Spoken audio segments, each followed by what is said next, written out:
Remember when the media said that climate lockdowns were just a baseless conspiracy theory, and then India went ahead and imposed them anyway? Well, now de facto climate lockdowns for a major UK city have just been announced. Yep. They're actually doing it. The Daily Sceptic reports Oxford County Council is going to trial a scheme whereby the residents of the city are divided into 7 zones with movement by car between the zones restricted to 100 trips per year. The plan is to use automatic license plate recognition cameras to enforce the de facto climate lockdowns. Electronic gates on key roads in and out of the city will confine people to their own area if they go over their travel rationing limit. Residents will only be allowed to leave their area 100 times a year. That's the equivalent of just 2 days a week. And I'm sure that limit will be reduced even further after this scheme is implemented. They'll need special permission from the council, which will decide whether the journeys are necessary. Everyone will have to register their car with the local authorities so it can be tracked and traced by smart cameras. Imagine if your job requires that you have to drive from your home to a nearby town or city every day of the week, or even just 3 times a week. Government says no.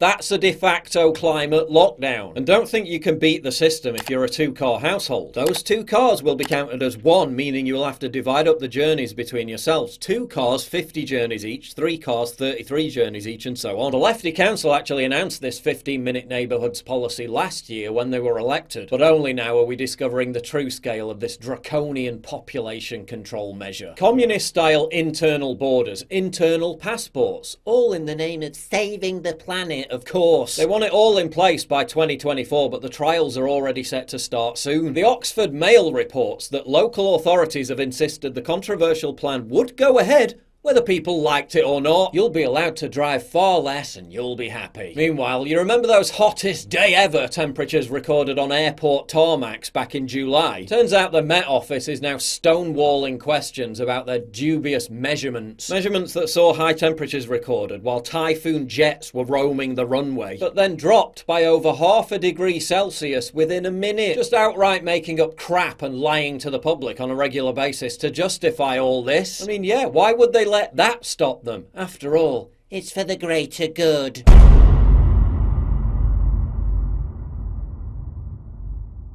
This video is sponsored by Kamikoto Japanese Steel Knives. Look at that beauty. Used by Michelin star chefs around the world, the knives are made with super high quality Japanese steel, using traditional techniques that date back over 800 years. This is the crappy knife I was using before, and this is the Kamikoto Japanese Steel Knife. Look at that, like a hot knife through butter. Faced with the Kamikoto, that carrot didn't stand a chance. That single bevel edge means Kamikoto knives can achieve an unbelievably sharp edge you just can't get with other knives. Kamikoto is truly the edgelord of the knife world. Wouldn't want to mess with that, would you? Each knife is individually inspected and comes with a lifetime guarantee. The knives come in this lavish heavy-duty ash wood box, so they make a great gift too. Each Kamikoto knife goes through a rigorous 19-step process, and you can tell just by looking at them that they're top quality. Go to kamikoto.com/anythinggoes and save up to 85% with free shipping as part of the early Black Friday sale. And get this, if you use discount code ANYTHINGGOES, they'll give you an extra $50 discount on any purchase. That's massive. The best way you can support me is by supporting my sponsor.